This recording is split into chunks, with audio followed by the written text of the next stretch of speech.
الحمد لله الذي هدانا لهذا وما كنا لنهتدي لولا أن هدانا الله أشهد أن لا إله إلا الله وحده لا شريك له وأشهد أن محمدا عبده ورسوله أدى الأمانة وبلغ الرسالة ونصح الأمة وجاهد في الله حق جهاده وتركنا على المهجة البيضاء ليلها كنهارها لا يزيغ عنها إلا هالك ونصلي ونسلم على النبي الأمين وعلى آله وصحبه أجمعين سبحانك لا علم لنا إلا ما علمتنا إنك أنت العليم الحكيم رب اشرح لي صدري ويسر لي أمري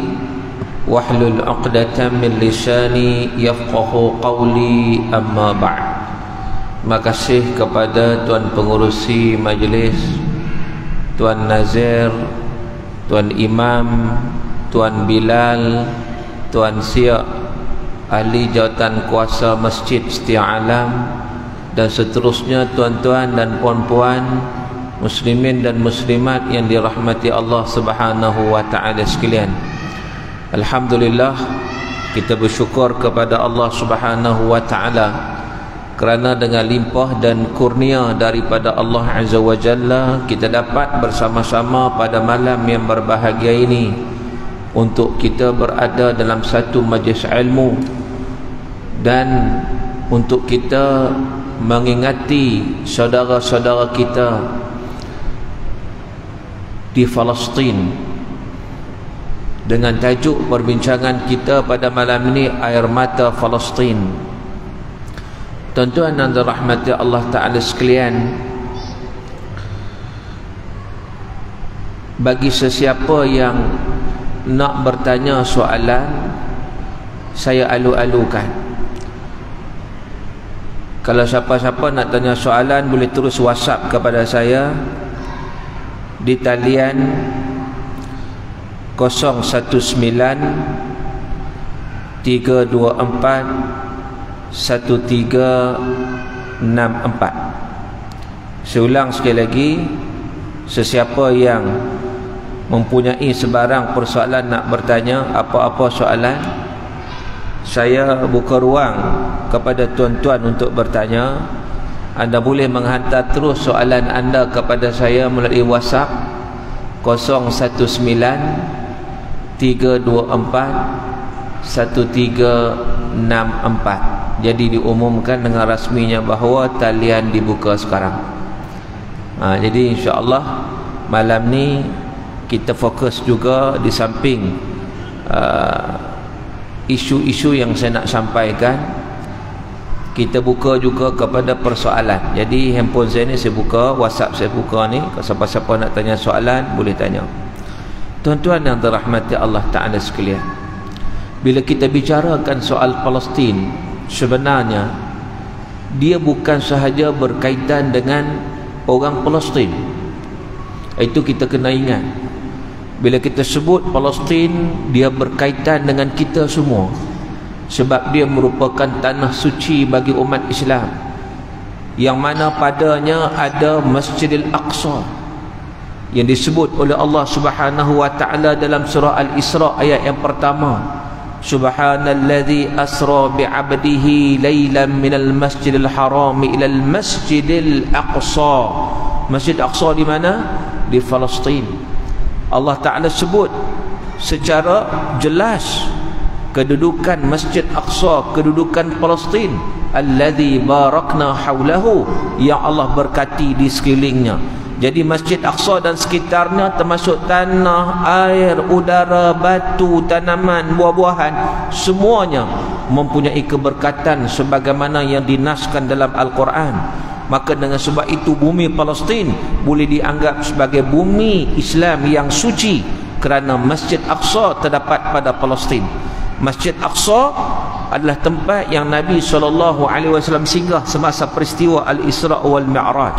Bahkan dalam hadis menyatakan la tushaddur rihal illa ila salasati masajid.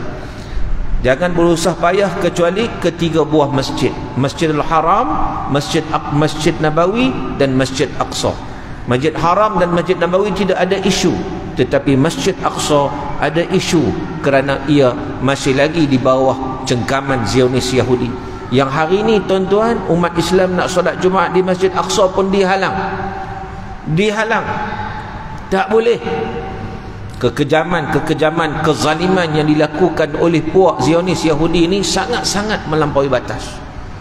Tuan-tuan, sebenarnya sebelum saya nak cerita yang disebut tadi sedikit sejarah, saya nak cerita kemuncak dulu. Kemuncak peperangan antara orang Islam dan juga orang Yahudi.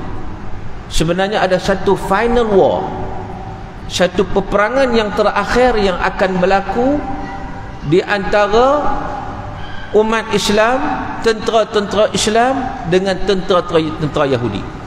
Dan hal ini telah disebut dalam hadis Nabi SAW, hadis yang sahih yang diriwayatkan oleh Al-Imam Al-Bukhari.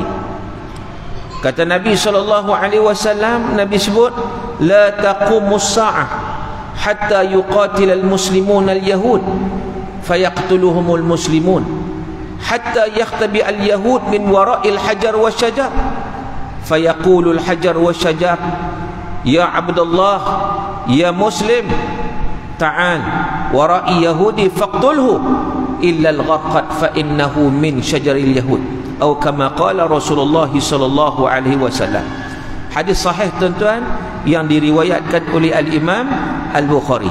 Hadis ni nak menyatakan tentang apa?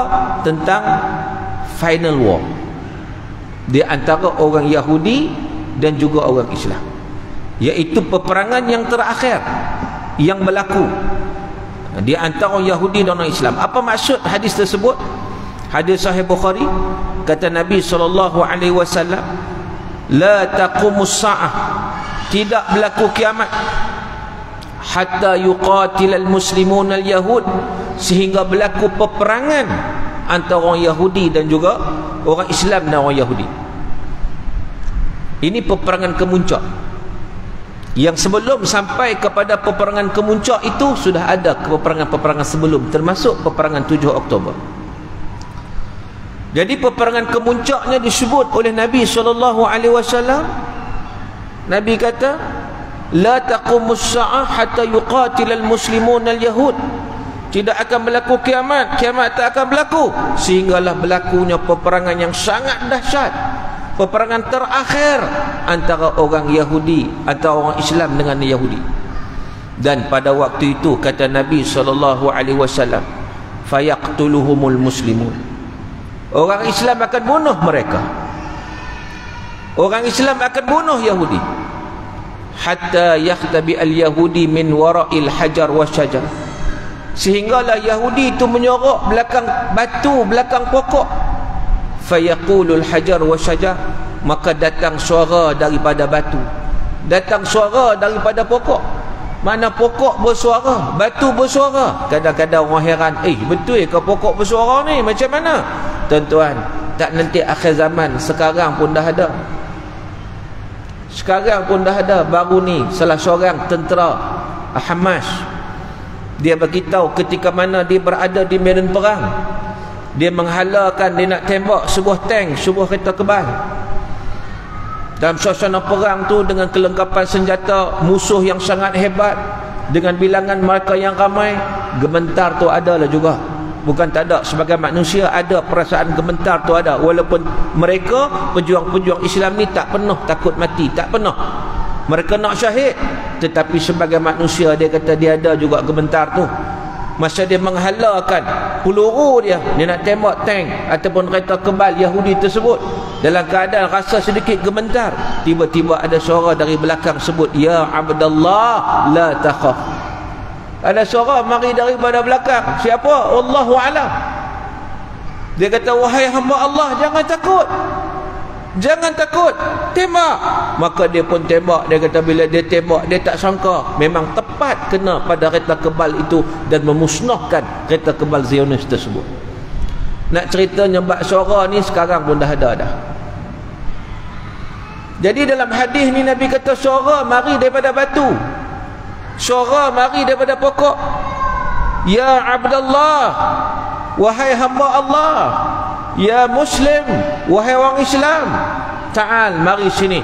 Warai Yahudi faqtulhu, belakang aku ada Yahudi, mari bunuh dia. Belakang batu ada Yahudi menyerak, belakang pokok ada Yahudi menyerak, mari bunuh dia. Lalu kata Nabi, illal gharqat, kecuali pokok gharqat, fa innahu min syajaril yahud, maka sesungguhnya dia pokok Yahudi. Dia satu-satunya pokok yang tak ada suara datang daripada dia. Dia melindungi Yahudi. Tuan-tuan yang dirahmati Allah, ini hadis yang sahih yang diriwayatkan oleh Imam Al-Bukhari, yang nak menunjukkan kepada kita bahawa the final war, peperangan yang terakhir umat Islam memang akan dapat menewaskan Yahudi secara keseluruhannya, yang pada ketika itu Yahudi dipimpin oleh seorang pimpinan yang mereka tunggu-tunggu daripada sekarang, iaitu Al-Masihud Dajjal pada waktu itu. Tuan-tuan, bila Nabi kata kecuali pokok gharqat saja, apa Yahudi buat sekarang ni? Yahudi ni dia pada satu projek, nama dia projek penanaman gharqat. Projek penanaman gharqat sudah menjadi sinonim dengan perjuangan Zionis sejak puluhan tahun yang lalu. Dan projek itu diletakkan di bawah projek khas Jewish National Fund, JNF. Dia ada satu tabung nasional, tabung nasional Yahudi, Jewish National Fund, yang mana tugas dia buat apa tabung ni? Untuk mengutip dana untuk menanam jutaan pokok gharqat sejak mereka menguasai dan menjajah tanah Palestin dan mengisytiharkan sebagai negara mereka tahun 1948. Dan JNF, tuan-tuan, meletakkan target untuk menanam lagi 5 juta pokok gharqat menjelang 2030. Dia ada vision dia, visi 2030 dia nak tambah lagi 5 juta pokok gharqat. Dan kos menanam pokok gharqat itu sekitar satu batang pokok sekitar 18 USD, $18 satu batang. Tu kos nak menanam dan nak jaga dia, dan semuanya didanai oleh para penyokong JNF yang diiklankan di semua negara-negara penyokong dia, baik di Amerika, di Eropah, negara-negara hak menyokong dia. Maka mereka kolek dana di sana, dan tanpa segan, tanpa malu, mereka mengatakan pokok gharqat inilah antara elemen penting untuk survival negara Israel daripada pertembungan dengan umat Islam. Dia mengaku, dia kata survival mereka bergantung juga pada pokok gharqat. Dan isu pokok gharqat tidak ada dalam kitab Yahudi, isu pokok gharqat tidak ada dalam kitab Kristian, isu pokok gharqat hanya ada dalam hadis Rasulullah SAW yang diriwayatkan oleh Imam Al-Bukhari. Maknanya bukan satu rahsia, mereka tahu kebenaran Rasulullah, mereka tahu kebenaran Islam, tetapi yang kata Yahudi ni sifat mereka memang sombong, sifat mereka engkar, mereka tidak menerima apa yang dibawa oleh Nabi SAW. Tuan-tuan yang dirahmati Allah Ta'ala sekalian, kita tengok hari ni mereka sanggup membunuh orang yang tidak berdosa.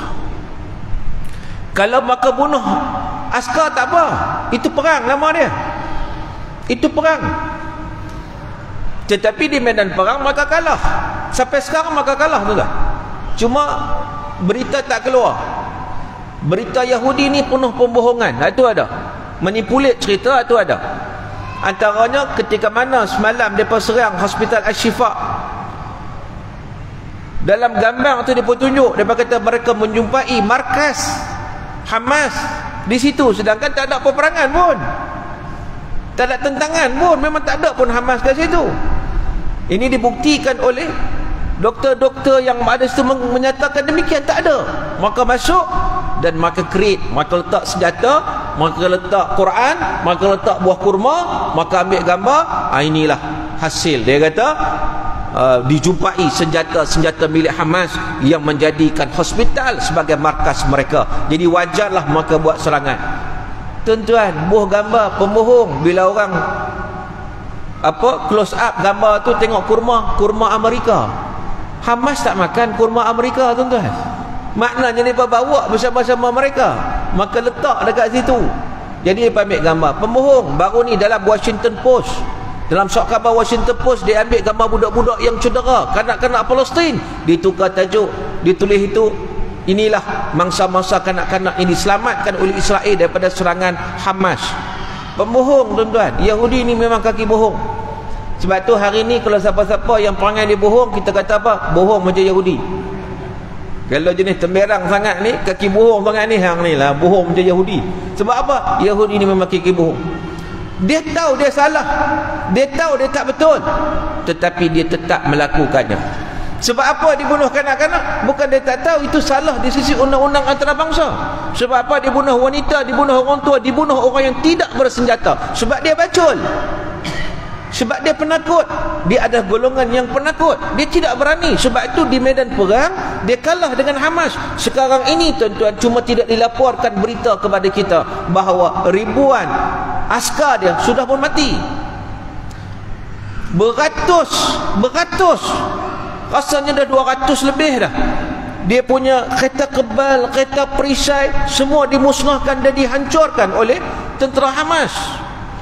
Sedangkan dia punya kereta kebal dia besi tu keluliu, besi dahsyat punya, tetapi tetap dapat dihapuskan. Dan ada satu rakaman video di mana tentera Israel meraung, menangis. Dia cakap dalam bahasa Yahudi lah, bercakap bahasa Hebrew, tapi diterjemahkan dalam bahasa Arab. Akhrijuni, hak terjemah bahasa Arab ni. Tolong selamatkan aku, keluarkan aku daripada medan perang. Aku tak sanggup lah. Menangis. Kawan dia duduk cakap tu, kawan dia kata sabar. Dia kata sabar apa? Kau tak duduk sini, kau tak tahu. Aku berlawan dengan orang yang kita tak akan boleh menang dengan mereka. Kita berlawan dengan hantu, dia kata. Tu dia. Dia nampak apa tak tahu. Kita berlawan dengan hantu. Aku tengok kawan aku sendiri mati di depan aku, dan kita bawalah apa-apa kereta kebal pun kita tak akan dapat mengalahkan mereka. Tolong keluarkan aku sekarang daripada sini. Aku tak sanggup lagi. Ini tentera dia, tuan-tuan. Tentera Yahudi yang takut. Ada di antara mereka yang bunuh diri, ada yang murung, ada yang dipres, ada yang meraung-raung, ada yang terpaksa pergi berperang, tak nak, terpaksa pergi juga. Hakikatnya memang ramai di kalangan mereka yang sudah dibunuh oleh Hamas. Tetapi untuk menutup kelemahan dia pergi bunuh orang awam. Nak bunuh orang awam memang boleh bunuh lah, puluh ribu dia boleh bunuh. Sebab mereka itu tidak ada senjata. Itulah kita kata bahawa penakutnya golongan Yahudi. Dan penakutnya mereka itu bukan daripada sekarang, daripada zaman dulu lagi. Allah Ta'ala dah ceritalah dalam Al-Quran bagaimana mereka merupakan golongan yang takut kepada kematian. Sebab itu bila mereka berjuang dalam keadaan mereka takut mati, maka tak berani nak berhadapan dengan tentera. Sebab tentera Hamas, tentera yang tidak takut mati. Bila perjuangan berlaku antara orang yang takut mati dengan orang tak takut mati, sudah tentu berbeza, tuan-tuan. Sebab itu mereka hanya berani dengan orang awam yang tidak bersenjata. Lalu maka bunuh kanak-kanak, maka bunuh wanita, maka bunuh orang tua, maka bukan peduli apa undang-undang sekalipun. Dan kita tidak hairan kalau kita mengetahui sifat mereka yang Allah Ta'ala cerita dalam Al-Quran. Allah Ta'ala kata puak Yahudi ni, wa yaqtuluna an-nabiyyin bighairil haqq, mereka itu membunuh para nabi dengan tanpa kebenaran. Kalau nabi pun maka sanggup bunuh, agak-agak orang biasa ni sanggup bunuh tak? Tidak ada apa bagi mereka. Mereka golongan yang paling rasis di dalam dunia. Tuan-tuan yang dirahmati Allah Ta'ala sekalian, ramai yang kadang-kadang menyalahkan Hamas yang mula menyerang 7 Oktober tempoh hari. Sebenarnya orang tidak mengetahui keadaan yang sebenar, yang mana umat Islam di Palestin hari-hari dibunuh, umat Islam di Palestin hari-hari ditangkap, yang mereka berada dalam teritori mereka sendiri, wilayah mereka sendiri pun diganggu oleh golongan Yahudi ini. Tuan-tuan, Yahudi ini kita tahu sebenarnya mereka tidak ada negara. Maka tidak ada negara dari sejarahnya.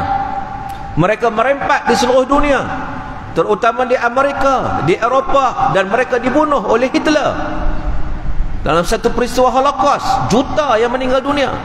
Sebab tu orang kata Hitler ni, Nazi ni, dia ada kenal dah Yahudi lebih daripada kita ni. Dengan dia tahu buat ni jahat ni, dibunuh siap-siap. Tuan-tuan, akhirnya apabila Yahudi bersekongkol dengan British, maka Yahudi ada plan. Mereka perlukan satu penempatan untuk menempatkan semua orang Yahudi. Sebenarnya kalau kita bicarakan soal, kita lihat kepada hadis-hadis akhir zaman, kita nampak sebenarnya itu menuju kepada akhir zaman. Mereka mencari satu tempat,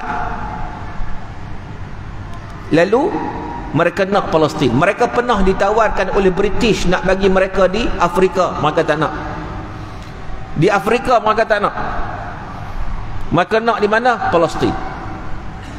Lalu nak menjatuhkan Palestin bukan senang, sebab waktu itu Palestin adalah negara Islam yang dibuka oleh Umar Al-Khattab sejak zaman berzaman, ribu tahun ia milik umat Islam, dan siapa-siapa nak hidup dalam keadaan aman dan tenteram. Dan Palestin merupakan tempat yang makmur, yang hebat, yang maju dari segi infrastrukturnya, dari segi alim ulama dia, dari segi macam-macam, memang hebat, dan diberi kebebasan di bawah pemerintahan Islam sejak daripada zaman Umar Al-Khattab radhiyallahu anhu pada tahun 6 Hijrah. Tuan-tuan, lalu pada zaman Khilafah Osmaniyah, Palestin di bawah pentadbiran Khilafah Osmaniyah, Sultan Abdul Hamid yang kedua. Walaupun dia tu waktu tu lemah dah, sultan yang terakhir kerajaan Osmaniyah ni, dia kata selagi mana aku ada 1 inci pun aku takkan biarkan Palestin, tanah Palestin dijajah dan diduduki oleh Yahudi. Yahudi datang jumpa dia, bagi tawaran kepada Sultan Abdul Hamid, nak bagi duit yang banyak dengan syarat membenarkan mereka membuat penempatan di Palestin. Dia kata lagi aku hidup, aku tak akan benarkan 1 inci pun kamu ambil. Maka daripada situlah Yahudi berpakat dengan British untuk menjatuhkan daulah Osmaniyah. Lagi mana ada kerajaan Islam ni, lagi itulah tak boleh buat apa, dia kata. Lalu maka berpakat, lalu mereka mengadakan perancangan demi perancangan. Perancangan apa tuan-tuan? Antaranya berapa perancangan: serangan dari luar, serangan dari dalam kerajaan Osmaniyah. Serangan dari dalam, dia mewujudkan, dia hantar seorang nama dia Lawrence. Tuan-tuan pernah dengar tak? Lawrence of Arabia. Pernah dengar tak? Lawrence of Arabia. Dia ada satu filem, dia buat filem dulu, Lawrence of Arabia. Lawrence ni dihantar oleh British. Dia orang putih, tapi dia cakap Arab, dia pakai jubah Arab, dia berserban Arab, dia makan cara Arab. Akhirnya dia mempengaruhi orang Arab supaya membuat pemberontakan terhadap Turki, dan dia menjanjikan kepada Raja Arab untuk memberi kepimpinan kepada Raja Arab. Dia kata sepatutnya kepimpinan adalah untuk orang Arab, bukan untuk orang Turki. Dia mengapi-apikan semangat nasionalisme Arab. Nak bagi rasa ni hak orang Arab, menyebabkan maka bangun, maka bangkit menentang kerajaan Osmaniyah. Satu, mereka menyokong Mustafa Kamal Atatürk dari dalam Turki sendiri untuk kononnya nak mewujudkan satu kemodenan pada Turki. Satu lagi serangan, dan mereka berpakat untuk dalam peperangan dunia yang pertama, mana Yahudi bersekongkol dengan British lawan dengan kerajaan Osmaniyah. Jadi Osmaniyah ni berhadapan dengan luar, musuh luar dan musuh dalam. Akhirnya dalam perang dunia yang pertama, Daulah Osmaniyah kalah.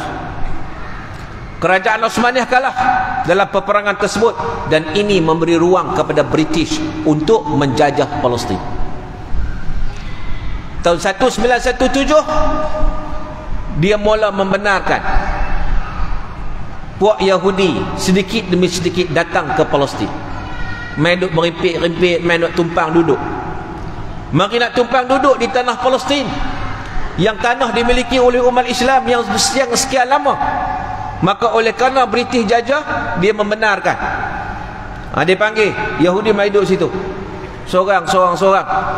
Dan bila mana kerajaan Osmaniyah jatuh pada tahun 1924, yang mana tahun depan 2024 cukup 100 tahun jatuhnya kerajaan Osmaniyah, maka lagi mudah bagi British dan juga Yahudi untuk menguasainya. Akhirnya penempatan demi penempatan yang dilakukan di Palestin tahun 1948, Israel dengan bangganya mengisytiharkan bahawa sebahagian besar bumi Palestin itu adalah negara Israel yang merdeka. Tuan-tuan bayangkan, orang mai tempat kita, duduk sekejap dengan kita, dia ambil tanah kita, dia isytihar tanah kita ni tanah dia, negara kita ni negara dia. Itu yang berlaku di Palestin. Itu sejarah ringkas lah nak bagi tahu kat tuan-tuan. Sejarah dia panjang, nak cerita hak ringkas je, nak bagi nampak isu dia. Maka sejak daripada itu, Kongres Amerika bernombor 106 telah buat isytihar pula, sebab yang support Yahudi ini Amerika, antara yang memberi sokongan yang kuat dalam Kongres dia mengisytiharkan bahawa Al-Quds merupakan ibu negara yang abadi bagi Israel. Waktu itu umat Islam menolak, negara-negara umat Islam tidak menerimanya. Berlakunya peperangan tahun 1967, tetapi Yahudi masih lagi menguasai. Dan pada ketika itu, sejak dia menguasai, tuan-tuan, dia terus melebarkan penguasaan dia, walau ke tempat-tempat yang dikuasai oleh umat Islam. Di Gaza tu umat Islam kuasai sepenuhnya, di tebing barat umat Islam kuasai sepenuhnya. Tempat-tempat itu pun semua di bawah penguasaan Yahudi. Dia masuk teritori orang lain, dia boleh masuk, dia buat sekatan jalan raya, dia boleh pergi cari siapa-siapa yang nak cari, dia boleh tangkap siapa-siapa nak tangkap. Hari-hari berlaku seumpama itu. Tuan-tuan bayangkan kalau kita duduk di kampung, tiba-tiba main daripada orang mana tak tahu, askar duk main hari-hari, duk buat onar dalam kampung kita, siapa boleh tahan? Itu keadaan yang berlaku sebenarnya. Mereka tak pernah berhenti, dan mereka ada jajarannya. Benjamin Netanyahu, dia ada jajaran yang dia nak wujudkan, dia nak kuasai Gaza sepenuhnya. Sebenarnya memang dia ada plan pun untuk keluarkan orang Gaza daripada Gaza sebenarnya. Sebab apa? Sebab di Gaza ni rupanya ada minyak yang sangat-sangat banyak, berbilion-bilion, bertrilion bahkan banyak. Dan katanya antara yang dapat kontraknya adalah saudara waris kepada Perdana Menteri Britain, Sunak. Sebab tu Sunak awal-awal lagi datang ke Israel untuk memberi sokongan padu, walaupun rakyat dia tak setuju. Rakyat dia tak setuju, tuan-tuan. Rakyat dia menentang. Jutaan turun di London menentang, tapi dia tak peduli. Sebab apa? Sebab mereka ini ada kepentingan tertentu dengan Israel. Tuan-tuan yang dirahmati Allah Subhanahu wa taala sekalian, mulai saat itu berlakulah tahun 1987 intifadah.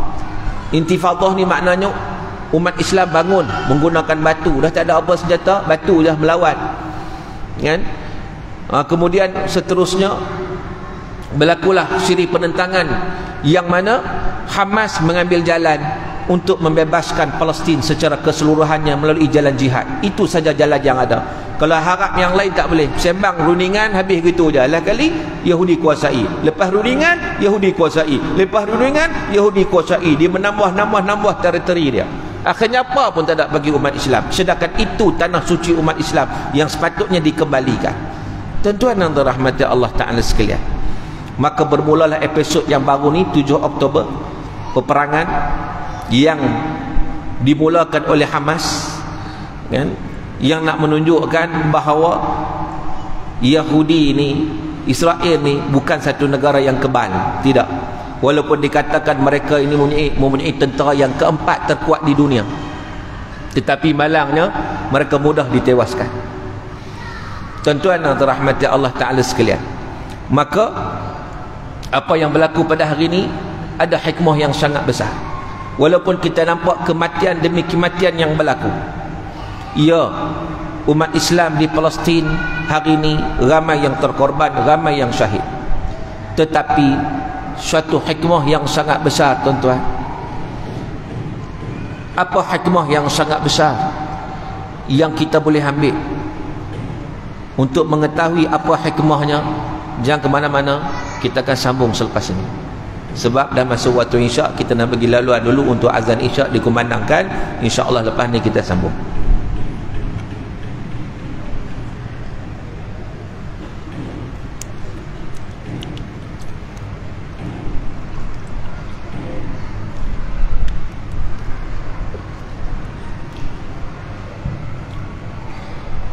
Allahu Akbar, Allahu Akbar,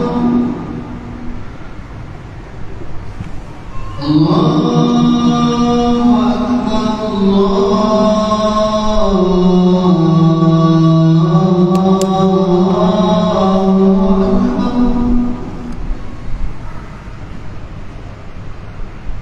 Asyhadu an la ilaha illallah.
Tuan-tuan muslimin dan muslimat yang dirahmati Allah Subhanahu wa taala sekalian. Kita sambung perbincangan kita. Apakah hikmah daripada apa yang berlaku? Asa an takrahu syai'an wa huwa khairul lakum. Kadang-kadang kita nampak perkara yang berlaku itu satu keburukan, tapi sebenarnya di sebalik keburukan itu ada kebaikan.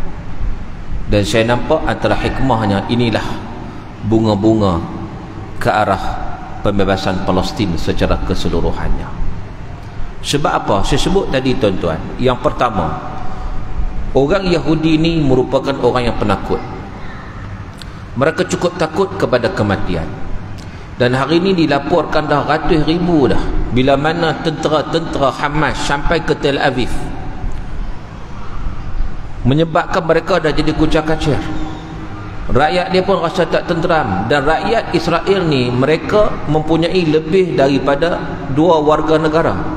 Sebab mereka bukan berasal daripada situ, mereka berasal daripada Eropah, berasal daripada Amerika, berasal daripada negara lain. So warga negara tu ada. Jadi bila berlaku seumpama ini, maka takut. Dan baru-baru ni hampir-hampir peluru berpandu, peluru yang dihantar, yang ditembak oleh Hamas, hampir-hampir kena loji nuklear di Tel Aviv. Kalau kena loji nuklear tu tuan-tuan bayangkan apa jadi pada Tel Aviv. Jadi dah ratus ribu dah yang bekerja pergi ke lapangan terbang Ben Gurion untuk meninggalkan Israel, sebab mereka tak sanggup. Sebab itu bukan tanah mereka. Berbeza dengan orang Gaza, walaupun diberi peluang untuk keluar daripada Gaza, mereka tak akan keluar, sebab itu tanah mereka. Beza tuan-tuan. Cuba kita tengok dua sikap yang berbeza. Orang Yahudi ni cepat-cepat nak lari, sebab itu bukan tanah mereka. Mereka datang menumpang, mereka datang merampas. Bila datang keadaan yang mereka rasa tak selamat, maka tak akan duduk di situ. Tuan-tuan bayangkan tuan-tuan, hari ni ratus ribu keluar. Sebab itu saya kata itu bunga-bunga tu kepada pembebasan Palestin secara keseluruhannya. Kalaulah katakan lepas ni berlaku gencatan senjata, berlaku satu peperangan lagi, saya kata habis dia bakal lari. Sebab Hamas makin kuat. Mereka membina terowong-terowong bawah tanah yang sampai hari ni golongan Yahudi tak dapat nak trace, tak dapat. Tak boleh. Dan general, bekas general dia pun dah bagi tahu dah, kalau kita lawan Hamas di Gaza kita akan kalah. Memang jelas mereka kalah. Ini satu malu besar tuan-tuan. Sebab itu bila dunia hari ni menggesa untuk gencatan senjata, mereka melengah-lengahkan. Sebab apa? Mereka ni duk pening. Orang kata, kalau pepatah Melayu kata, di luah mati mak, di telan mati bapak. Sebab apa? Kalau dia buat gencatan senjata sekarang ni, dia malu besar sebab dia kalah. Terutama Amerika yang menghantar tentera, dengan Amerika pun kena. Dia tak boleh berbangga kalau setakat dibunuh orang awam, dia tak boleh bangga. Itu satu. Jadi maknanya kalau gencatan senjata dia terima, memang dia malu besar sekarang. Sebab tu dia kata dia teruskan juga tu. Tapi dia teruskan juga dengan cara yang tidak bermoral, iaitu dengan membunuh orang awam. Dan bila dia melakukan seumpama itu tuan-tuan, Allah nak buka pekung di dada dia. Selama ini kita tak pernah tahu cerita. Selama ini warga dunia hanya menerima berita daripada BBC, daripada CNN, yang menampakkan bahawa Hamas adalah teroris, Hamas teroris, Hamas militan, Hamas pengganas. Israel mempertahankan diri mereka, maka memerangi itu kerana pertahankan diri. Itu dulu yang diulang-ulang. Tapi zaman sekarang, bila adanya media yang kedua, orang tidak lagi melihat BBC, orang tidak lagi melihat CNN. Hari ini satu dunia melihat, rupanya Yahudi ni pembohong. Sebab kalau mempertahankan diri, apa sebab yang kamu pergi bunuh budak-budak? Kalau pertahankan diri, sebab apa kamu putuskan bahan bakar, kamu putuskan air, kamu putuskan elektrik kepada orang awam? Ini diakui oleh Profesor Yahudi berketurunan Inggeris di University of Oxford. Dia sendiri mengaku. Dia kata yang dilakukan oleh Zionis ini bukan pertahankan diri, tak logik pertahan diri dengan membunuh kanak-kanak begitu ramai. Jadi di sini warga dunia dah nampak, rupanya Yahudi lah orang yang jahat. Dan antara hikmahnya juga, kita melihat bagaimana dunia barat saling melaung-laungkan mereka lah menjaga hak asasi manusia, mereka lah jaga kanak-kanak, mereka lah berjuang wanita. Tetapi apa yang berlaku apabila wanita dibunuh, kanak-kanak dibunuh, mereka berdiam diri sambil mereka memberi sokongan kepada Israel. Jadi di situ juga menunjukkan sifat munafik yang ada pada mereka, dan dunia nampak pada hari ini tuan-tuan. Tuan-tuan yang dirahmati Allah Ta'ala sekalian, dan sesuatu yang lebih manis daripada peperangan ini ialah semakin ramai yang masuk Islam. Sebenarnya TikTokers, influencers dan sebagainya yang bila mereka lihat suasana ni, pertama mereka geram sebagai manusia. Maka lihat tindakan Yahudi Zionis ini tidak berperi kemanusiaan. Bunuh kanak-kanak begitu saja, bunuh wanita begitu saja, bom tempat-tempat awam, bom rumah ibadat, bom sekolah. Maka tak boleh terima satu. Yang kedua, mereka teruja dengan orang Palestin. Apabila melihat orang Palestin ini begitu tenang, mereka yang kehilangan saudara mara, yang kematian ayah ibu, yang kematian anak-anak, bila ditanya apa dia kata? Alhamdulillah, anak-anakku ke syurga. Maka orang barat ni dia terkejut. Dia kata, apa punya pegangan ni yang begitu kuat, yang dia sanggup menghadapi di kala keluarga dia meninggal dunia. Kadang-kadang satu family tu tuan-tuan berpuluh-puluh orang Arab ni style dia, mereka ni tinggal secara berkelompok. Contoh, sebab tu kalau tuan-tuan perasan orang Arab punya style rumah mereka, maka tak ada bumbung. Perasan tak? Maka tak ada bumbung genting ke bumbung asbestos, tak ada. Kalau kita tengok dia akan cacak-cacak apa? Bumbung mereka flat gitu, dia apa simen, dia akan cacak-cacak besi tu. Sebab apa? Bila tambah keluarga dia akan tambah lagi satu tingkat. Tambah lagi. Jadi maknanya datuk duduk situ, apa anak duduk situ, sepupu apa anak saudara duduk situ. Ada pun suka begitu. Bila kena bom tuan-tuan habis semua. Kadang 26 orang meninggal, 30 orang syuhada, syahid, tinggal seorang terkotang-kanting. Hak seorang ni apa dia kata? Alhamdulillah, mereka itu ke syurga. Tuan-tuan, orang barat dia tak boleh nak fikir, tak boleh nak imagine. Dia kata, apakah pegangan mereka seumpama ini? Ini orang Islam. Lalu mereka membuka Quran, mereka mula baca Quran yang translation. Dan hari ini tuan-tuan dilaporkan kepada kita, ribuan dah menerima Islam, dah masuk Islam. Kerana apa? Kerana melihat orang Gaza menerima musibah dengan tenang, kerana mempunyai akidah yang begitu hebat, yang hanya ada pada Islam saja, tidak ada pada yang lain.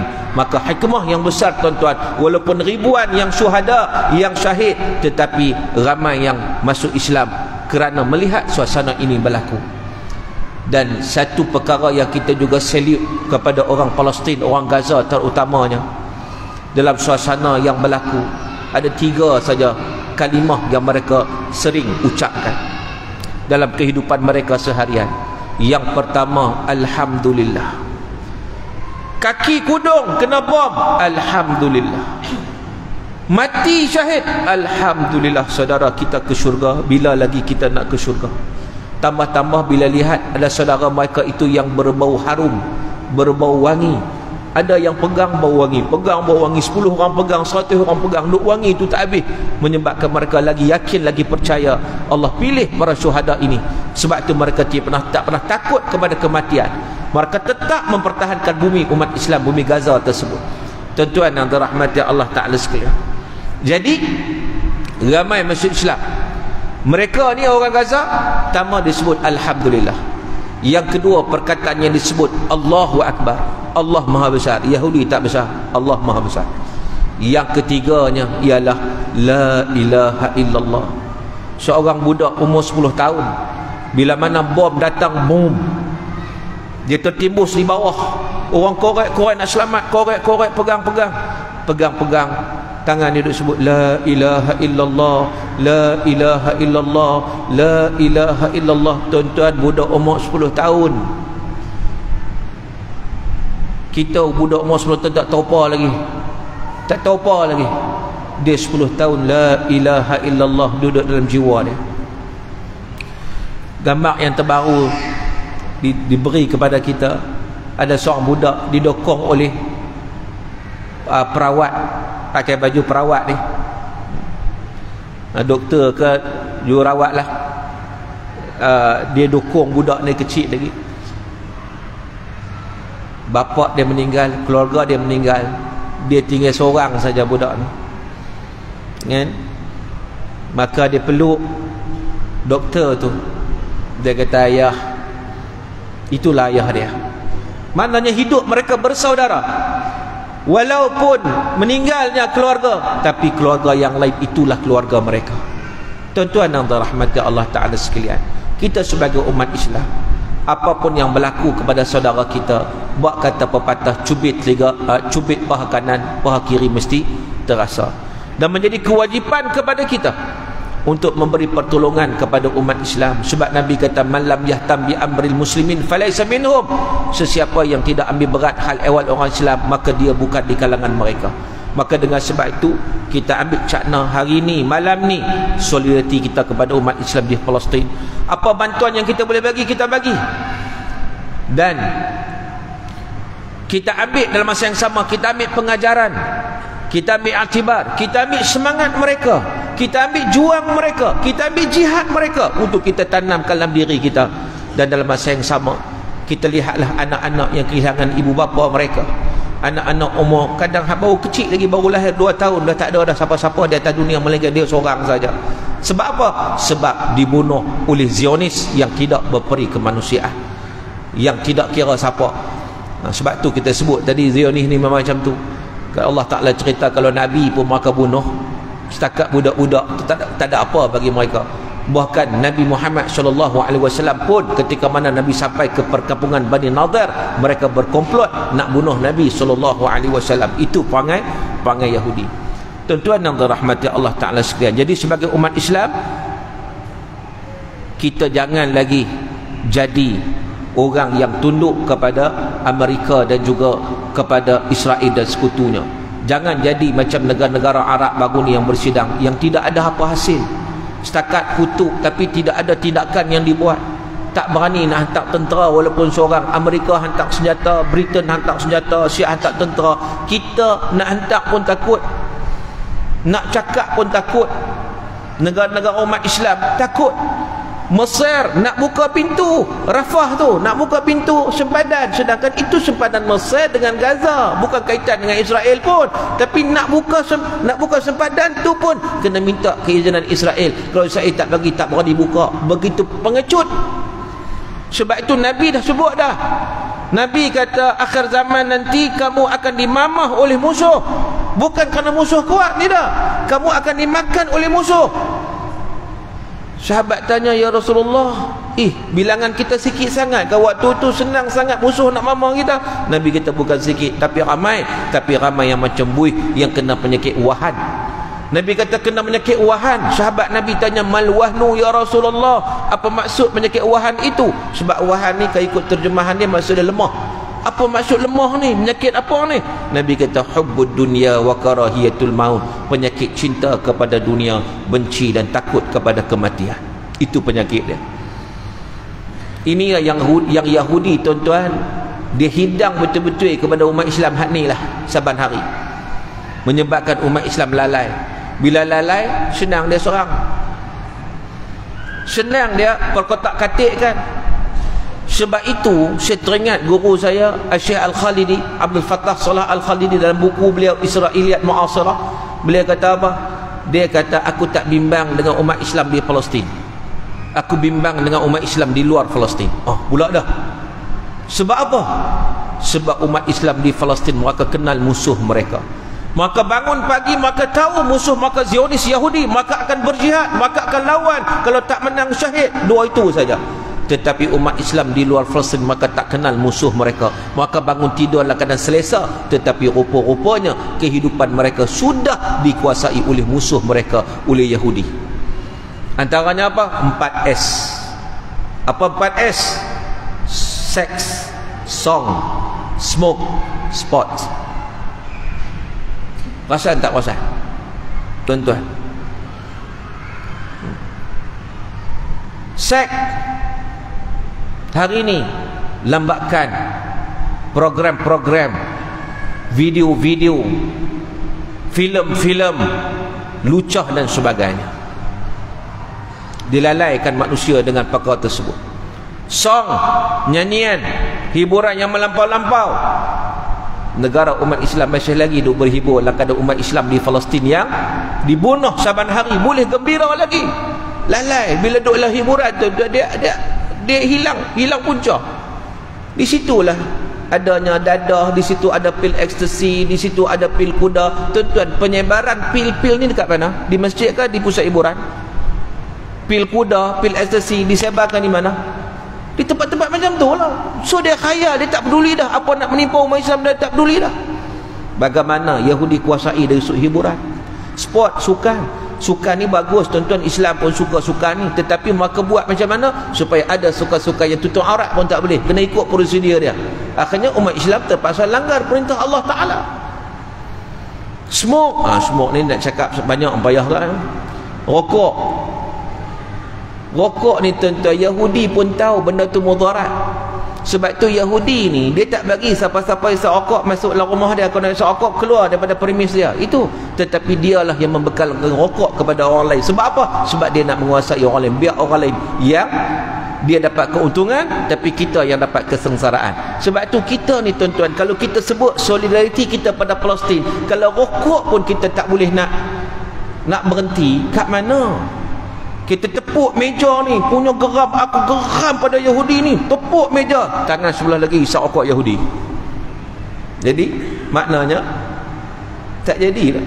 Semangat saja tak jadi tuan-tuan. Kita kena laksanakan, kita kena tunjukkan solidariti kita dengan perbuatan, pelaksanaan. Tuan-tuan yang dirahmati Allah Ta'ala sekalian, soalan dah banyak masuk ni, saya terima soalan dulu tuan-tuan. Ya. Assalamualaikum Ustaz. Assalamualaikum. Apa perlu kita buat soal boikot produk Israel dan sekutu-sekutunya? Ada pandangan asatizah kita kata kena boikot, ada kata tak perlu boikot, masyarakat keliru. Boikot selama-lama usaha kita yang tak mampu buat lebih. Kalaulah syarikat itu jelas memberi sumbangan kepada Israel, memang menjadi kewajipan kepada kita untuk boikot. Dan saya tengok dari satu sudut, satu sisi yang lain juga, inilah masanya umat Islam mengetengahkan produk sendiri.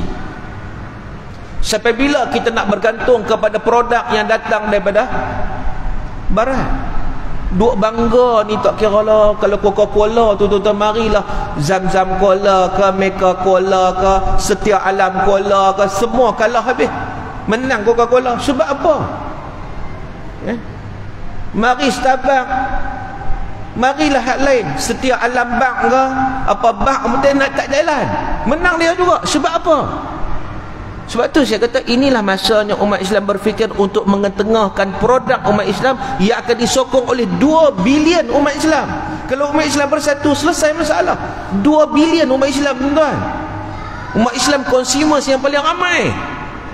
Pasal apa kita nak bergantung kepada ekonomi yang boleh memberi ekonomi kepada barat? Kecualilah benda yang kita tak mampu lagi, lainlah. Kan? Orang kata pula, Ustaz, awak tak boikot WhatsApp? Awak tak boikot TikTok? Awak tak boikot Facebook? Bukankah itu juga menjana pendapatan bagi Yahudi? Kita kena faham, itu kalau kita berperang, kita tak ada senjata, musuh ada senjata. Kita dapat senjata mereka, kita guna senjata mereka untuk tembak mereka, boleh tak boleh? Boleh tak? Sekarang ni TikTok, sekarang ni Facebook, senjata mereka develop, tapi kita boleh guna senjata itu untuk tembak mereka balik dengan kita mewar-warkan kezaliman mereka, kekejaman mereka dengan menggunakan media ini. Itu satu backfire untuk mereka, makna ada manfaat. Itu kena faham konsep itu. Tapi kalau rokok langsung tak ada manfaat lah. jadi itu. Baik Ustaz, ana nizam sebagaimana yang dikatakan Hamas disupport oleh Iran yang didukung Syiah, apakah Hamas yang Sunni tidak akan dipengaruhi oleh Syiah kerana Syiah mengikut sejarah musuh Sunni? Tuan-tuan, dalam perang ni kalau siapa bagi senjata pun kita terima. Betul tak? Dia tak kira sunnah Syiah dah. Hamas memang semua ahli sunnah wal jamaah, tidak ada Syiah mereka ni. Jangan kita keliru lah. Oh, oleh kerana Iran bagi, katanya Iran bagi senjata, kalau begitu tak terima. Dalam perang ni musuh bagi senjata pun kita terima. Nabi SAW dalam peristiwa hijrah, Nabi guna siapa yang penunjuk jalan? Abdullah bin Abi Uraiqid.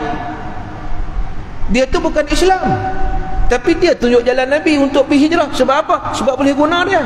Jadi maknanya kena faham, dalam perang ni, dalam perang siapa-siapa yang boleh bagi senjata, hatta kalau Rusia bagi senjata pun Hamas akan terima.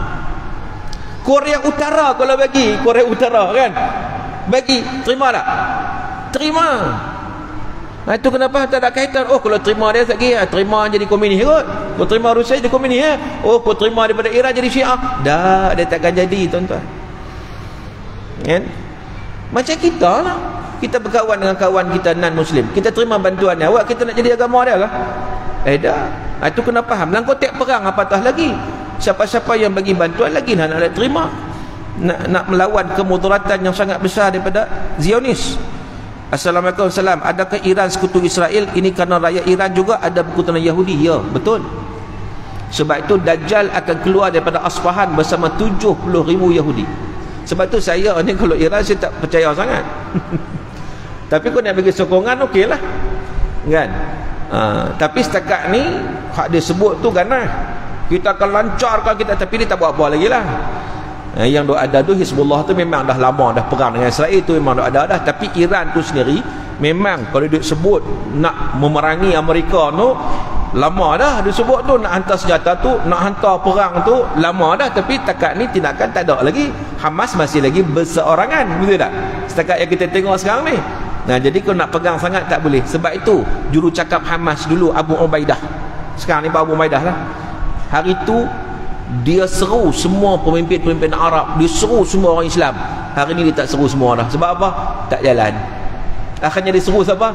Golongan mujahidin. Itu yang ada. Golongan pejuang itu ada. Sebelum ni dia seru semua. Bantu, mari bantu. Inilah peluang kamu berjihad. Inilah peluang kamu untuk menewaskan Yahudi. Sebab ini bukan soal tanah Palestin semata-mata, ini soal agama Islam. Ini soal akidah umat Islam Palestin ni, tuan-tuan. Itu ardul para anbiya, bumi para anbiya.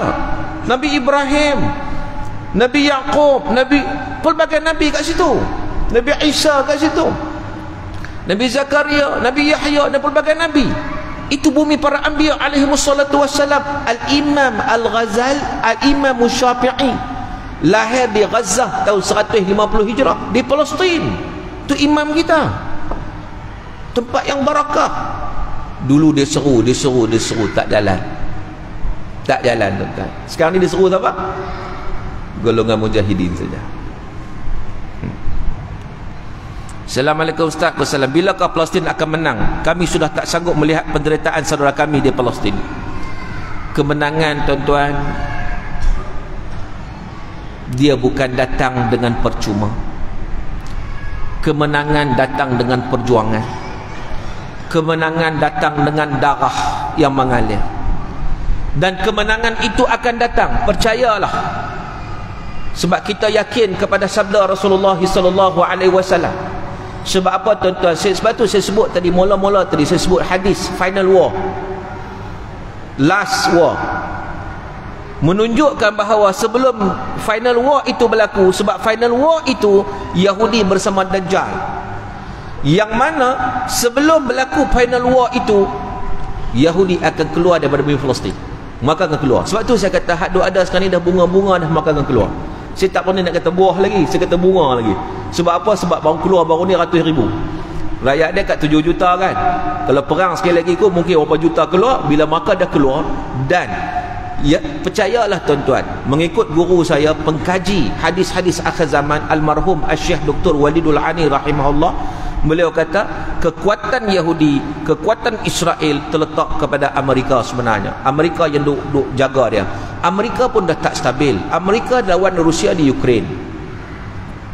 Rusia dah bagi tahu lepas kami menang Ukraine kami akan tolong Palestin. Rusia dah gempak lah. Amerika dah dia tak pernah stabil lah. Dan dia lebih malu bila mana askar dia yang dihantar ke Palestin pun tewas. Dia berapa banyak rugi. Dan masalah negara dia pun tak pernah berkesudahan. Dan bila Amerika makin lemah, waktu itu dah yang kata Yahudi dah tak cukup tempat bernaung dah. Orang lain main tumpang. Yang sebenarnya negara lain dia pakai tengok suasana aja. Yang paling betul-betul yang paling kuat menyokongnya Amerika. Bila Amerika lemah, waktu itu Yahudi makin lemah. Dan percayalah tuan-tuan, pada waktu itu Yahudi akan keluar daripada Palestin dan akan mengesahkan hadis Nabi SAW yang Nabi menyatakan bahawa kerajaan yang terakhir, khilafah Islam yang terakhir ala minhajin nubuwah, zaman itu kerajaan Islam akan menjadikan Baitul Maqdis sebagai pusat pemerintahan Islam. Maknanya kalau Baitul Maqdis jadi pusat pemerintahan Islam, maknanya Yahudi keluar. Jadi keluar dan mereka akan keluar. Dan mereka keluar tu untuk apa? Untuk comeback bersama Dajjal, dan waktu comeback dengan Dajjal itulah mereka akan dibunuh habis-habisan. Maka berakhirlah riwayat Yahudi sebenarnya pada zaman Dajjal. Baik. Ustaz, NGO manakah yang paling afdal untuk kita salurkan sumbangan kepada Palestin? Banyak NGO sekarang mengenakan charge admin yang tinggi seperti menjalankan bisnes bukan nak bantu Palestin. Ini kita kena cek lah tuan-tuan, kan? Kita kena cek tugas kita lah. Dan kita ada, memang ada yang NGO yang begitu ikhlas. Banyak juga, ada juga, terutama yang tinggal di sana, kan? Jadi kita kena lihat, kita kena cek, dan insya-Allah benda tu akan sampai. Yang penting sampai kepada golongan mujahidin. Janganlah sampai kadang-kadang yang macam Abu Ubaidah sebut baru ni, kadang-kadang negara-negara Arab sendiri maka kononnya ambil orang Palestin, buat penempatan Palestin, maka dapat bantuan derma, dia masuk poket mereka. Hak dapat Palestin ni sikit je. Ada juga macam tu, kan? Jadi kita sampaikan mengikut saluran, insya-Allah kita bagi kepada orang yang kita percaya untuk disampaikan kepada mereka. Baik.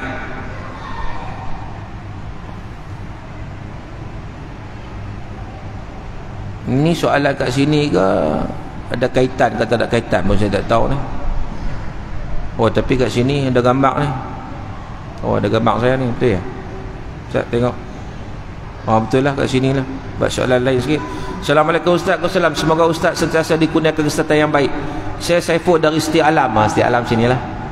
Saya ada soalan. Dulu saya ada kawan, ketika itu saya kerja biasa-biasa je, tapi dia kerja bagus, gaji dia pun bagus. Jadi kebanyakan setiap kali kami keluar, semua dia yang belanja, makan, minum, lain-lain. Kalau dihitung agak banyak juga. Nak jadi cerita, kami tak ada jodoh. Main jodoh pula dah. Ni kawan perempuan ke apa ke? Dan dia ungkit semua jasa-jasa dia, dan kata saya tak halalkan semua yang saya belanja awak selama ini. Jadi macam mana Ustaz? Perlukah saya ganti semua yang dia pernah belanja saya dulu tu? Ni masalah. Bukan masalah Palestin ni. Ni masalah masalah belanja makan. Baik, jawapannya itu bukan sebagai satu hutang, tidak. Dia belanja kita makan, tak kira siapa pun, kan? Dia ada niat yang lain. Niat tu mana kita tahu. Bila dia was dia belanja, maknanya habis kat situ lah. Tak kisah banyak mana pun. Dia bukan sebagai satu hutang. Kecuali lah waktu dia belanja tu tulis dalam buku 555 kan, aku belanja ni, okey, tulis ni hutang ni, hutang ni tak ada. Maka biasalah orang ketika suka dia akan senyum, ketika mana tak suka dia akan maki hamun. Kan? Dia tak suka. Jadi itu jawapannya bukan hutang lah. Ustaz jangan risaulah. Jangan risau. Okey. Ustaz, soalan saya, apakah nasib pokok korpat itu yang membantu Yahudi? Adakah akan dihisap atau hanyalah kisah dunia saja? Pokok ni tak berdosa tuan-tuan. Yang berdosanya orang. Cuma Nabi nak bagi tahu bahawa pokok korkak ni, pokok ini tak bersuara, itu saja. Tapi yang nak ceritanya bagaimana Yahudi tu yang bila dia tengok hadis Nabi ni mengesahkan apa hak Nabi sebut, dia tanam banyak-banyak pokok korkak. Dia duk anggap bahawa seolah pokok korkak akan menyelamatkan dia. Sebenarnya dia tak akan selamat walaupun duduk di mana. Sebab apa? Sebab orang Islam pun tahu. Kalau pokok lain bagi tahu, maknanya dia pakai cari belakang pokok korpat. Kan? Dia pakai cari belakang pokok korpat. Dan siapa yang pernah pergi Baitul Maqdis tuan-tuan, melalui sempadan Jordan, kat Jordan tak ada pokok korpat. Tuan-tuan masuk saja jajahan yang dikuasai oleh Israel, tuan-tuan akan nampak sepanjang jalan tak ada pokok korpat. Maka yang pernah pergi mereka tahu. Yang pernah pergi ke Baitul Maqdis. Tapi sekarang tak boleh pergilah. Baik. Assalamualaikum Ustaz. Waalaikumsalam. Persoalan saya, mengapa negara besar Arab contohnya Mesir selepas perang 6 hari dan selepas penggulingan kuasa Allahyarham Mursi, Arab Saudi hingga hari ini seakan bermesra bersama Zionis laknatullah, sedangkan negara Palestin telah dijajah, diperangi bermula sekitar 58 lagi. Baik, memang kalaulah Mesir dipimpin oleh Mursi, saya rasa memang askar-askar Mesir dah turun. Pintu sempadan Rafah akan dibuka seluas-luasnya. Tidak ada lagi minta izin pada Israel, tak ada. Sebab itulah ketika mana Mursi memerintah seketika, Israel duduk tak senang. Dan itulah antara perancangan mereka. Mereka terlibat juga perancangan untuk menjatuhkan Mursi. Bila Mursi jatuh saja, naiknya Sisi, waktu tu surat khabar di Israel mengisytiharkan kemenangan. Sebab apa dia isytihar kemenangan? Sebab proksi dia menang. Itu je. Sebab itu negara Arab sekarang ni pun ada nak buat normalisasi dengan Israel. Apa punca dia? Punca dia Nabi dah sebut. Apa dia? Hubbud dunya wa karahiyatul maut. Itu punca dia. Ada hubbud dunya ni tuan-tuan, dia takkan berani. Sebab apa? Ada hubungan perdagangan. Apa? No, ada hubungan perniagaan dengan Amerika, dengan negara sekutu dia. Semua ni duit, tuan-tuan. Duit. Hubbud dunia ni habis. Kecintaan pada dunia dia akan menenggelamkan seseorang. Sebab itu bila jadi macam orang Palestin, orang Gaza hari ni, bila tidak ada hubbud dunia, nampak tak sifat mereka macam mana? Langsung tak takut kematian. Bahkan boleh berbangga ada seorang ibu balik daripada hospital, dia ni jururawat, balik bagi tahu anak dia, wahai anakku, bergembiralah. Sebab apa? Ayah kamu telah syahid. Kita boleh lagu tu? Dia seronok berlari-lari bagi tahu anak dia, berpelukan dengan anak dia. Sebab apa? Sebab suami dia syahid. Sebab apa tuan-tuan? Sebab hubbud dunia tu tak ada. Bila hubbud dunia tu tak ada, dia nampak akhirat saja. Kehidupan dunia ni sementara. Allah bagi nikmat, dia ambil, alhamdulillah. Allah bagi musibah, alhamdulillah, dia ambil juga. Sedangkan kalau kita tengok gambar-gambar Gaza, gambar-gambar Palestin, makmur tuan-tuan, cantik. Cantik daripada zaman-zaman dulu lagi, sebab dia tempat yang makmur kan. Bahkan Gaza tempat cantik. Tapi mereka tengok dimusnahkan depan mata mereka, mereka tak pernah menyesal, mereka tidak menangis kerana kehilangan harta benda. Sebab apa? Sebab mereka yakin. Bahkan mereka kata, anak-anak kita masuk syurga, ayah kita masuk syurga, mereka bergembira di syurga. Jadi itulah semangat yang kita nak ambil tuan-tuan. Tapi bila ada hubbud dunia, tadi buat apa? Habis. Satu perkara yang menyedihkan baru ni, resolusi. Bila persidangan Arab bagi satu resolusi untuk menyekat ruang udara daripada digunakan oleh Amerika untuk menghantar senjata ke Israel. Negara mana yang menentang resolusi tersebut? Saudi, Bahrain, UAE dan juga Morocco. Menentang tu makna apa? Maknanya mereka bersedia untuk menerima ruang udara mereka dilalui oleh Amerika, hantar senjata ke Israel. Untuk buat apa? Untuk bunuh umat Islam. Itu sebab apa? Hubbud dunia tadi. Tuan-tuan dan rahmati Allah Ta'ala sekalian, Assalamualaikum Ustaz. Bila agaknya Palestin akan dibebaskan sepenuhnya? Tunggulah. Kita sebut pembebasan, tapi perjuangan tak ada.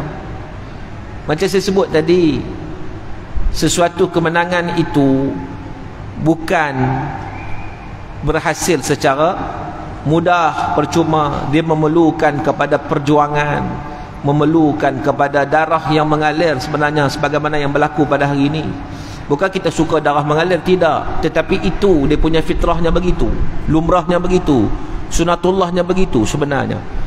Dan ini walaupun di kalangan umat Islam ada yang tak selesa, rasa nak menjauhkan diri, tetapi Nabi dah bagi tahu dah. Nabi kata, walau bagaimana keadaan sekalipun, la tazalu ta'ifatum min ummati zahirina 'alal haqq, akan berterusanlah satu golongan umat aku yang mereka itu akan terus berjuang. Itu. Assalamualaikum. Salam. Saya mohon Prof sarankan kepada Menteri Komunikasi to live telecast news from Al Jazeera setiap hari 1 jam supaya semua rakyat Malaysia, Singapura, Indonesia dapat mengikuti berita terkini apa yang sebenarnya berlaku di Gaza dan West Bank.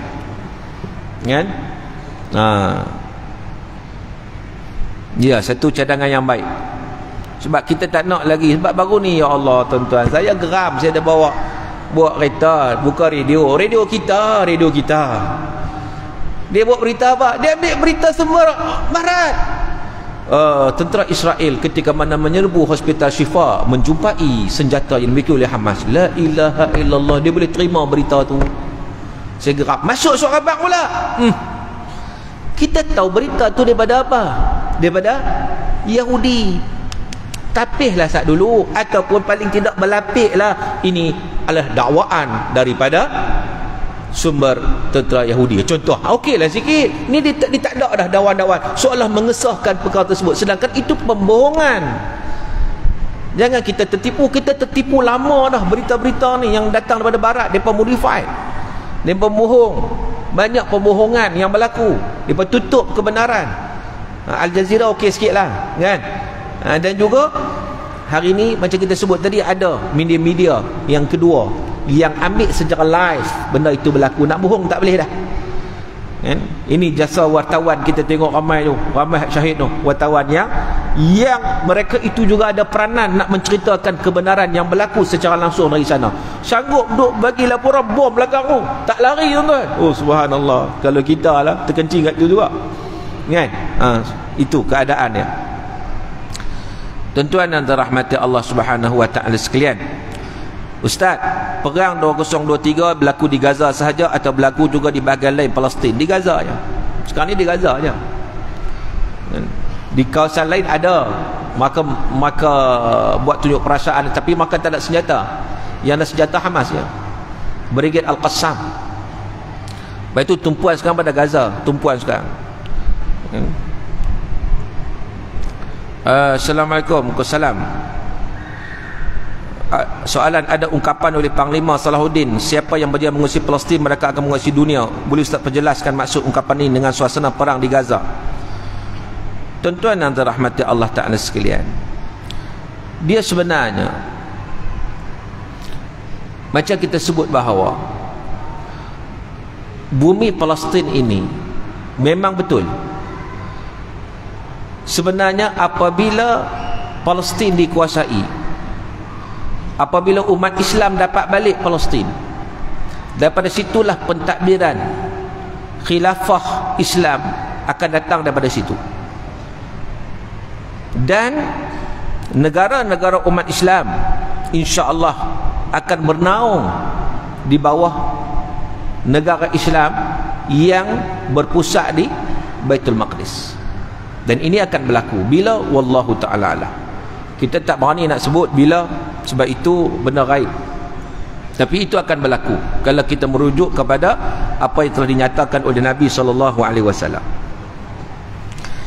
Ustaz, Prof, saya ingin bertanya berkenaan dengan kempen boikot terhadap produk. Jadi disebutlah tadi, atau syarikat yang memberikan dana atau sokongan terhadap kerajaan rejim Israel sama ada secara langsung atau tak langsung. Kita dah sebut dah tadi.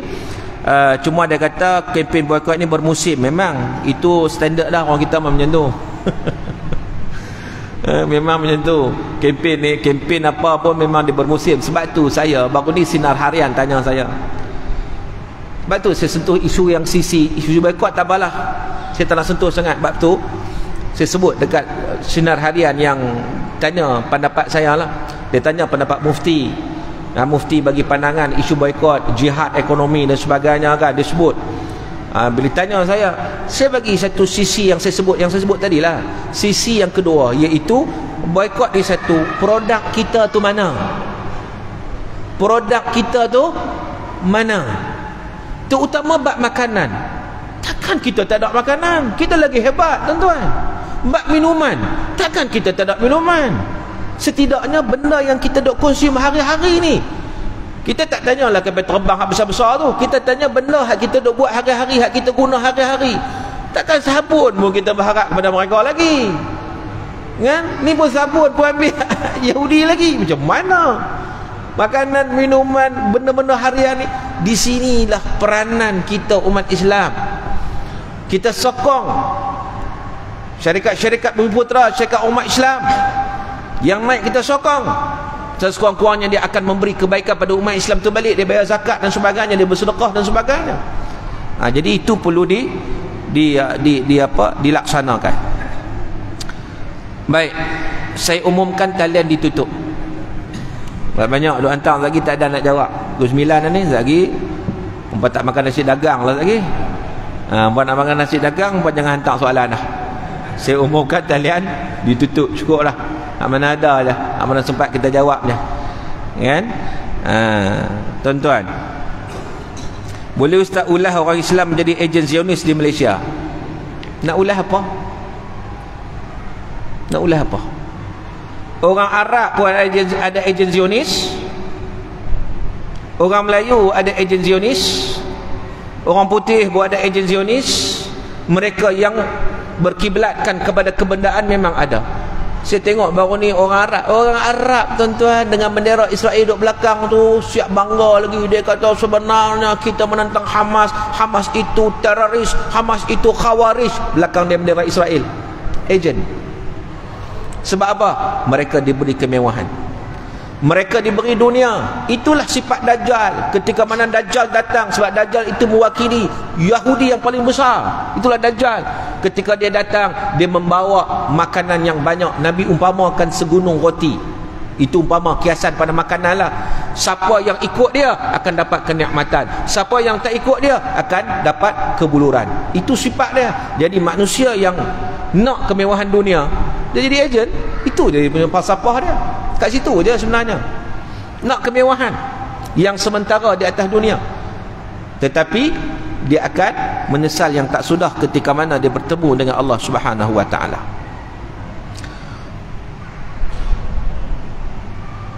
Tuan-tuan dan dirahmati Allah taala sekalian, ni apa ni? Mohon Ustaz beri pencerahan bagi kami, terasa makan dalam Ustaz. Apa dia? Saudara Palestin berkata, bukan kami yang harus kamu kesiankan, tapi kesiankanlah dirimu sendiri, kerana jalan kami sudah ada untuk ke syurga, tapi jalan kamu penuh dengan keselesaan di dunia. Ujian kami mungkin diuji dengan peluru, rumah kami musnah, tanah kami dirampas, ahli keluarga kami terkorban, tapi kami bahagia kerana mereka syahid di jalan Allah. Ujian kami sikit berbanding kamu, ujian kamu lebih berat berbanding kami, kerana negara kamu memberikan keselesaan hingga membuatkan kamu hanyut dengan keseronokan dunia. Ini kata-kata ni saya sebut dah tadi, apa yang disebut oleh guru saya Syekh Al-Khalidi tentang umat Islam di luar Palestin dan dengan umat Islam di Palestin. Mereka kenal musuh, kita tak kenal musuh. Saya dah ulah dah tadi benda ni. Ustaz, adakah penduduk Palestin 100% Islam? Tidak. Ada Kristian. Baru ni gereja di Gaza tu, kan? Ada satu gereja yang dibom juga oleh Yahudi. Yahudi kan peduli, asalkan bukan Yahudi je. Dia bukan peduli Islam ke Kristian ke. Betul orang Kristian nak menobat ke apa Yahudi. Yahudi bukan peduli orang lain sebenarnya. Sebab Yahudi ni orang yang paling resih di dunia. Dan Yahudi ni tuan-tuan tahu tak berapa bilangan mereka dalam dunia hari ni? Berapa? Tak lebih daripada 16 juta seluruh dunia. Malaysia pun dah 32 juta, 33 juta. Sebab mereka ni duk jaga dia keturunan mereka ni, cukup jaga yang kata Yahudi ni. Jadi Kristian ada, Buddha saya tak tahu, tak ada ke Buddha. Buddha ni belah ni. Depa Arab ada ke, tapi tak ramai lah, tak ramai, sikit.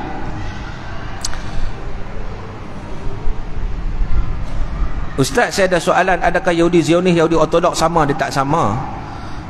Zionis ni dia satu pertubuhan memang yang nak, dan kebanyakan disokong lah. Sebab itu kadang-kadang orang kata lah, yang jahat ni Zionis, Yahudi tak jahat. Tuan-tuan, kalau dia buat survey, 98 orang Yahudi menyokong pendudukan mereka di tanah Palestin, 98%. Maknanya 2% yang tak sokong. Kita nak kata Yahudi jahat ke baik? Memanglah dah baik, tapi 2% saja tak sokong. Dia macam komunis lah. Komunis ni jahat ke baik? Boleh sebut komunis jahat kan? Tapi ada tak di kalangan komunis orang baik? Ada lah orang, tapi boleh sebut komunis jahat lah. Macam tu lah, kan?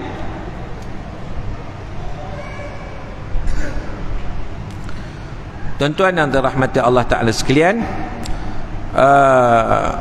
baik, banyak sangat soalan ni. Berapa statistik kematian pada tentera Israel, kita tak dapat statistik yang lengkap sebab mereka sembunyikan. Cuma laporan daripada Hamas menyatakan, bayangkan mereka dah bom berapa tank dah, berapa kereta kebal, satu kereta kebal ada berapa orang, kira tengoklah. Sebab tu ribu dah sebenarnya, tapi secara tepat tu Allah Ta'ala alam, kita tak tahu. Bahkan bagi saya nampak bahawa tentera Hamas dengan tentera Israel lebih ramai mati daripada tentera Hamas sebenarnya. Dari sudut ketenteraan. Sebab tu kita kata Hamas menang.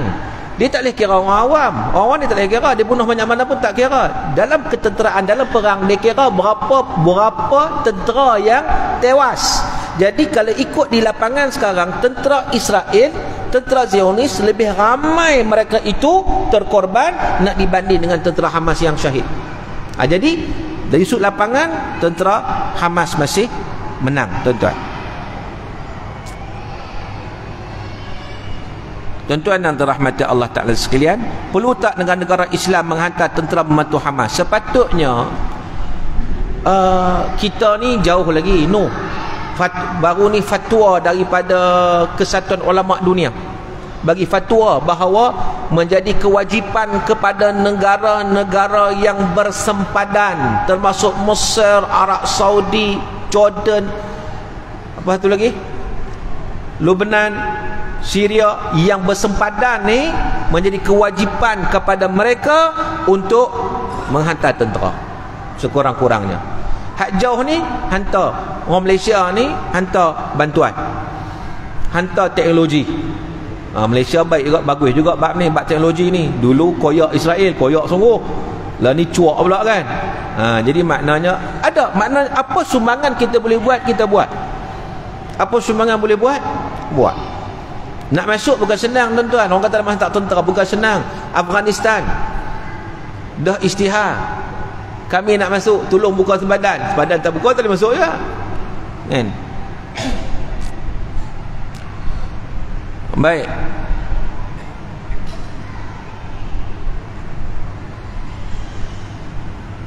Ustaz nak tanya kenapa negara Arab Saudi tak bantu Palestin. Tanya Saudi, tanya saya apa?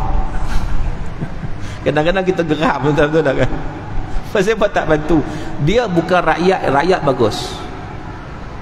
Rakyat mereka bagus, mana-mana negara pun. Tapi sekarang ni pemimpin-pemimpin negara yang dipegang oleh Amerika. Sekarang ni kalau kita pergi Saudi, ya Allah, pakai ni tak boleh ni, tak boleh ni. Banyak ada kes baru ni, kawan tu Algeria, dia doa derah-derah kuat-kuat tentang Palestin pun kena tangkap kalau soal siasat 6 jam. Allah, sampai tahap macam tu punya takut.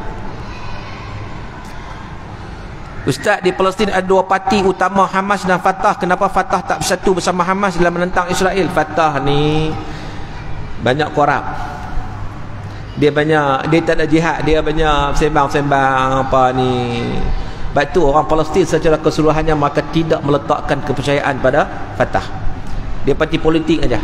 Tapi Hamas dia betul-betul berjuang untuk mengembalikan Palestin ke tangan umat Islam. Itu betul-betul berjuang sebenarnya.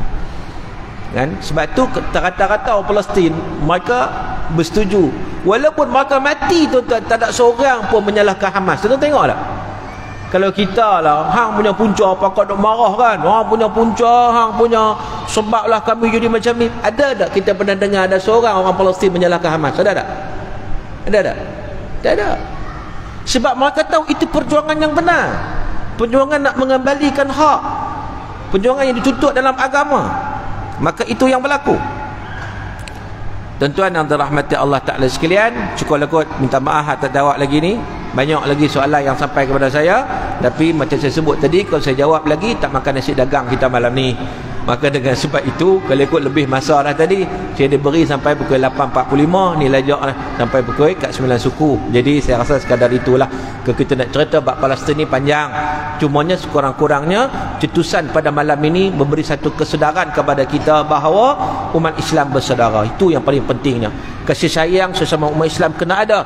Al-Quran pun dah kata innamal mu'minuna ikhwah, orang beriman itu bersaudara. Jangan dilihat Palestin itu sebagai satu negara yang lain, kita melihat keturunan yang lain. Tidak, mereka itu sesama Islam. Kita wajib bantu saudara kita yang berada dalam kesusahan, walau dengan apa sekalipun, walaupun dengan doa yang kita hantar kepada mereka. Doa silahul mu'min, doa itu senjata bagi orang yang beriman. Mudah-mudahan ia juga menjadi mizan al-hasanat untuk kita ketika mana kita berada di bumi Malaysia ini. Kita menyokong penuh terhadap solidariti kita terhadap umat Islam di sana, dan mudah-mudahan inilah apa yang berlaku ni asbab kepada pembebasan bumi Palestin secara sepenuhnya, insya-Allah. Bila tak tahu, tapi ianya akan datang tak lama lagi, insya-Allah. Wallahu taala alam. Sekadar itu tuan-tuan, sedikit perbincangan kita sebelum akhiri. Kalau sesiapa yang nak menambahkan lagi kekuatan, sebab kita perlu kekuatan tuan-tuan. Antara kekuatan kita solat kita, antara kekuatan kita solat kita. Bila solat kita khusyuk, solat kita makin kualiti, di situlah perjuangan kita pun makin kuat. Untuk solat kita khusyuk, kita kena faham ayat-ayat yang kita baca. Jadi buku terbaru saya untuk berkongsi ilmu dengan tuan-tuan lah, buku terbaru saya Tadabbur Surah Al-Fatihah. Jadi kalau siapa yang nak dapatkan buku ini untuk menambahkan lagi kefahaman kita terhadap surah Fatihah yang kita baca tiap-tiap rakaat dalam solat, untuk menambahkan semangat juang kita lagi, khusyuk kita lagi, insya-Allah boleh berjumpa saya lah, insya-Allah, untuk mendapatkan buku ini. Wallahu alam. Sekadar itu, apa yang baik datang daripada Allah. Salah silap saya pemaaf. Sekian, aqulu qawli hadza wa astaghfirullahal azim li wa lakum, wabillahi taufiq wal hidayah. Wassalamualaikum warahmatullahi wabarakatuh. Waalaikumsalam warahmatullahi wabarakatuh. Tuan-tuan dan puan-puan sekalian, banyak sekali yang tersentuh oleh Prof tadi. Tak perlulah saya nak ulaskan lagi terutama sejarahnya, hikmahnya, peranan batu dan pokok, dan peranan akhir zaman di antara Yahudi dan juga Muslim. InsyaAllah kita sama-sama doakan agar bumi Palestin ini suatu masa akan dikembalikan kepada rakyat Palestin, dan Yahudi rahmatullah itu keluar dari negara tersebut. Baik, kita solat isya dulu, dan selepas solat isya kita sambung sedikit lagi, dan seterusnya kita ada sedikit lagi kepada kebahagiaan Ustaz. Kita solat isya dulu. Bila kita wal hidayah. Assalamualaikum warahmatullahi wabarakatuh.